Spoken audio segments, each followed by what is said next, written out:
They say Hollywood creates dreams. But what if I told you some of those dreams were paid for with blood money?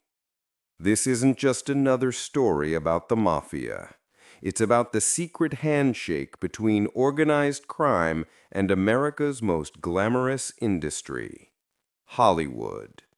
Because some movies aren't inspired by the Mafia, they're financed by it.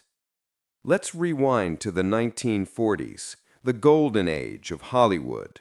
The studios were booming, stars were gods, and behind the velvet curtains, men in suits and silk ties controlled everything, from distribution to labor unions.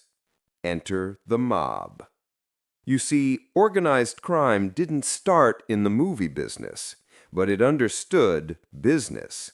And when studio profits skyrocketed after World War II, it wasn't long before the mob realized something. Movies weren't just entertainment, they were laundromats. Cash-heavy, global, hard to trace. Union boss Willie Byoff, backed by Chicago's Outfit, extorted millions from the film industry. He shook down producers, took a cut of paychecks, and dictated who worked where. Hollywood wasn't just under pressure from critics, it was under protection. By the 1950s, mob control extended beyond the labor unions. They owned theaters, distribution companies, even film labs. In New York, Meyer Lansky's associates funneled cash into small studios, washing illegal gambling profits through film investments. And it didn't stop there. Mobsters began advising on movie sets, offering authentic details. In reality, they were making sure the wrong names stayed out of the script. When The Godfather went into production in 1971, the Italian-American Civil Rights League, founded by real mob boss Joe Colombo, threatened to shut it down unless certain words were removed. The studio caved. The word Mafia appears only once in the film. And guess who got VIP passes to the premiere? Actual mobsters.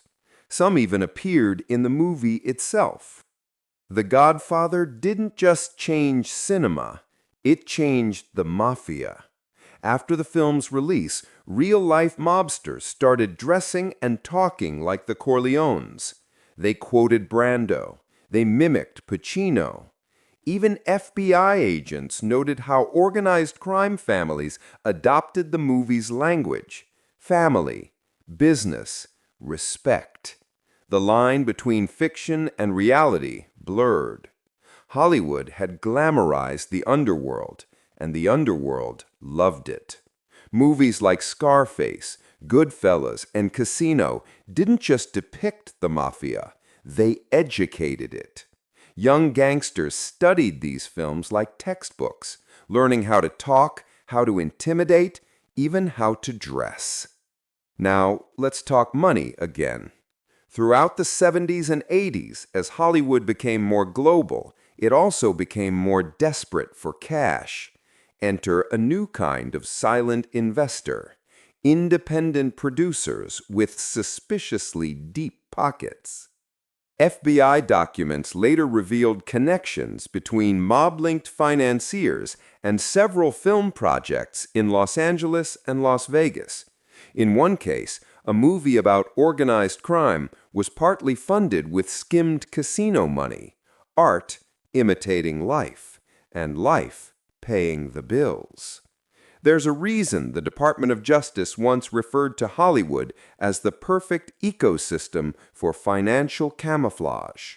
Movies made it easy to hide millions. Nobody asked questions as long as the checks cleared and the cameras rolled. But the Mafia's influence wasn't just about money. It was about image. In the 1980s, PR became the new racket. Criminal empires needed reputation laundering, and Hollywood was the ultimate tool. Suddenly, mobsters weren't villains. They were icons. Talk shows, biographies, movies, all feeding into a mythology of loyalty, style, and power. Figures like John Gotti understood this perfectly. He dressed like a star, smiled for cameras. Even his nickname, the Dapper Don, came from the media itself. Gotti didn't fight Hollywood. He became Hollywood. Fast forward to today. The Mafia may have lost its grip on the unions, but it never left show business. Now it's not about studios or scripts. It's about streaming rights, crypto funding, and data. Just like old Hollywood, the new digital entertainment landscape is full of cash, illusion, and opportunity. Organized crime evolves, and every new technology, from VHS to NFTs, opens another door. Remember the tagline? Some movies aren't inspired by the Mafia, they're financed by it. And in the digital age, it's never been easier to hide who's really behind the curtain. So next time you watch a mob movie, ask yourself one question. Is this just entertainment, or is it a confession, beautifully shot, perfectly acted, and quietly approved by the same hands that built the myth? Because in Hollywood, the Mafia doesn't just inspire stories, it writes them. Fade out. Cinematic piano theme. End credits.